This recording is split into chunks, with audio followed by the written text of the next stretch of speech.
What is up, guys? Rick Kakas here, and today it's a fantastic day having people over tonight for UFC 236. Tomorrow is Game of Thrones, but right now we are talking about Borderlands 3, one of my most anticipated games for the last 7 years since I lost myself in Borderlands 1 and 2.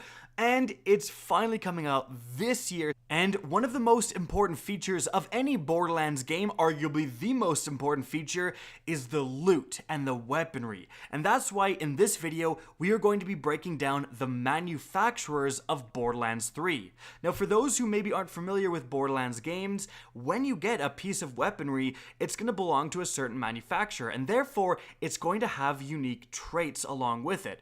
And if you're coming from Borderlands 2, the manufacturers you know, well, firstly, there's some new ones, and secondly, the ones you know are drastically different. They have been completely overhauled in Borderlands 3 and provide bonuses that Borderlands 2 couldn't even dream of. So let's get started. And the first manufacturer we're going to go over is Torgue. Now here's an example of some Torgue weaponry, and it says, switch between regular and sticky projectile fire modes. Stickies do more damage if a bunch of them detonate at the same target. Okay, so basically you're going to be able to shoot normal explosive ammunition, I would assume, if that trait is carrying over from Borderlands 2, or if you have a more powerful enemy. If you have a badass enemy, for example, then switch to the sticky mode. It's going to take a lot of shots anyways to take down that guy. Might as well stick a bunch of projectiles, have them all explode at once, and do more damage than normal. That's actually a pretty great feature for just diversifying what a gun can do. Normal enemies, you have the normal fire mode. Every time you see a big enemy, you switch it. Now, will every single Torgue gun be able to switch here? Well, it sounds like it can. And even the rocket launchers, I mean, we see the example of a dual barrel rocket launcher right here. Look, there's two openings there. I can't wait to get my hands on that thing. Oh my gosh. But moving on from there, our next manufacturer we're taking a look at is Jakobs. As you can see, Jakobs is more realistic Old West style of design. Now, the unique feature of this manufacturer is that you can deliver devastating critical hits to enemies soft and sensitives, then joy puke as your bullets ricochet towards other targets. So there seems to be two things going on here. There seems to be a mention of extra critical hit damage when using this style of weapon, and that's very much needed. Jakobs weapons tend to, if you have a Jakobs assault rifle, it tends to be semi-auto. So your damage output may be a little bit less without that boost to critical hits. But also, the ricochet part. That's something that definitely didn't exist in Borderlands 2. And the fact that it says that you ricochet towards enemies seems to indicate that you're not just going to ricochet and hope for the best, that there is going to be a feature that if you do hit a target, it will purposely turn itself towards perhaps the nearest enemy within that radius and head right for them. And quite similar to the Torgue weapons, these weapons seem actually pretty good against groups of enemies or singleton targets. Singleton targets, obviously, for the extra critical hit damage, groups of enemies for hitting multiple enemies with the same bullets. But it's time to move on to our next manufacturer, Hyperion, with the unique trait being aim down sights to take cover behind your weapon-mounted shield and keep your finger on the trigger for increased accuracy. Now, that last part about increased accuracy, that is very much returning from Borderlands 2. If you had a Hyperion SMG, you just kept shooting it, holding down that trigger, it would get more and more and more accurate until by the end of the magazine, it was pinpointing enemies across the map. Now, this whole weapon-mounted shield thing is a totally different affair, and we do see a couple of examples in-game, like this screenshot here. You can see the transparent weapon-mounted shield. That's really interesting. So you're potentially going to increase your defense when using this weapon. You're just going to take less damage if enemies are hitting that shield. I wonder if they last indefinitely and then just soak up a few of the rounds shot at you that actually hit the shield. I wonder if they will break over time, especially if they do protect you against most of the incoming fire and then eventually they break and have to recharge. That's a really interesting mechanic, and I can't wait to try it in game. Now, moving on from there, our next manufacturer is returning not actually from Borderlands 2, but from Borderlands 1, Atlas. Time to go reply to the comments of my trailer breakdown saying, "You stupid idiot, Atlas was destroyed at the end of Borderlands 1, it's not coming back." Well, it's back, and its unique ability is Step 1.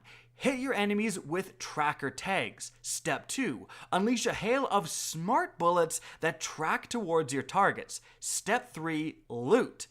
Wow, that is a crazy effect. So potentially all Atlas guns will have the feature that your first few shots are just tracker tags. Potentially you just automatically shoot the first rounds of a magazine with tracker tags and then it automatically switches to smart bullets. Potentially you have a different button or a different thing you can do to purposely load the tracker tags in and then follow up with smart bullets. Maybe you don't have to do the tracker tags. You can do smart bullets and they go straight at the enemy. If they're in front of you, you don't need the tracker tags. But that's really interesting.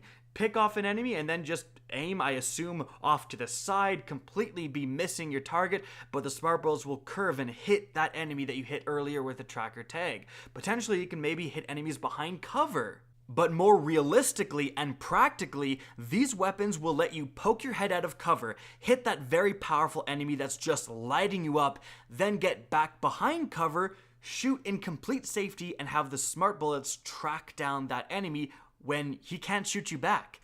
That is really powerful. And next up, we have Maliwan. The manufacturer perk is toggle between two elements. Charge your weapon and deal guaranteed elemental damage with your finger glued to the trigger. Actually a lot going on here. The first part, which is so useful, I think people are going to sleep on this, but toggle between two elements. Wow. So an elemental damage when hitting the right target is going to deal bonus damage. If you have a fire elemental weapon, you're shooting a flesh red health target, it deals bonus damage. If you're shooting a shield with electrical damage, bonus damage, it rips through that shield. And normally, if you have a fire elemental gun, you're doing fine, and then suddenly you face some shielded enemies, you're screwed. You have to switch weapons. If you don't have an electrical weapon equipped, you're kind of in a little bit of trouble. But the fact that you can now have a weapon that can potentially switch between electrical damage and fire damage, so hey, you have a shielded guy, melt his shield, switch to fire, melt the guy, you're just going to have so much more elements available to use at your disposal, and that just is a very powerful feature. On top of that, we also have the thing that you can charge your weapon, and that you can deal guaranteed damage with your finger glued to the trigger, so potentially you hold down and then you're going to charge, or as you hold down, it's going to 100% just always deal elemental damage with this manufacturer. Regardless, if you're into elements, Maliwan has always been your go-to manufacturer, and that remains definitely the case in Borderlands 3, just adding so much more versatility to these weapons. Now, our next manufacturer is Vladof. Augment these rapid-firing, ammo-hungry guns with underbarrel attachments, including tasers, rocket tubes, and additional gun barrels. What? This is something I called in my original trailer breakdown. I saw what looked like a grenade launcher. I said, is that a rocket or a grenade launcher attached to this weapon? Well, yes, it actually is. This is crazy. Vladof is usually just the manufacturer that has high fire rates. That's about it. Now they are totally different. I think that there will be a different button you can press to just shoot between, obviously normal shooting, you hold down the mouse button or press the trigger if you're on a controller, and then you're probably going to have an additional button for shooting that rocket launcher, shooting your additional gun rifle barrels, shooting your taser. That seems so insane and such a big departure from what we've usually seen Vladof, and I don't even know how to assess this. That seems like a great amount of versatility. That's just making a normal gun that is just going to shoot fast and be pretty great across the board even better with now if you see a bunch of low tier ads, you can shoot the rocket at them, kill them all in one rocket, and keep moving. Not to mention the potential pure increase in damage output if you have additional gun barrels you can shoot at the same time you're already shooting. But after that, we go from absolutely crazy to a little bit more restrained with our next manufacturer, Dahl. Toggle between alternate fire modes depending on your playstyle, your predicament, and your predilection for bonus damage.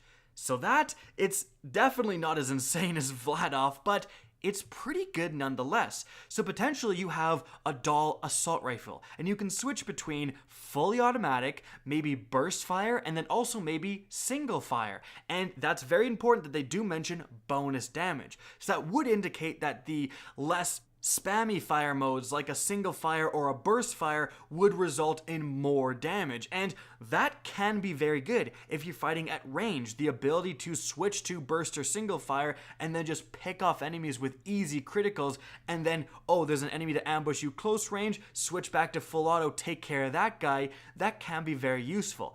But that extra bonus damage is really going to make or break this manufacturer. It needs to be pretty substantial to warrant you actually switching all the time.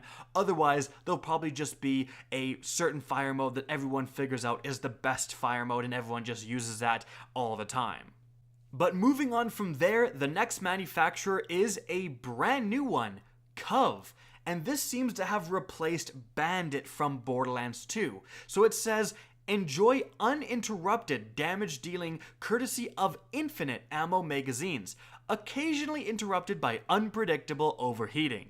So of course from Borderlands 2, the Bandit manufacturer's shtick was massive magazine sizes, and that being replaced by basically unlimited ammo is essentially fulfilling the same role. It lets you shoot and just keep on shooting. And truly unlimited ammo, like, that's a very, very powerful ability. Ammo can become a concern in the Borderlands games, especially if you're in a really long fight, like even like a boss fight, you start to run out of ammo, you have to switch off of your best weapons to your somewhat underperforming weapons. If your best weapon in Borderlands 3 is a Cov weapon, then that's perfect. But of course, that is a pretty massive drawback of unpredictable overheating. Normally in video games with unlimited ammo, we have predictable overheating. You can shoot and shoot and shoot, and it's going to start to heat up and you have to stop, or else you have a big overheat animation to punish you.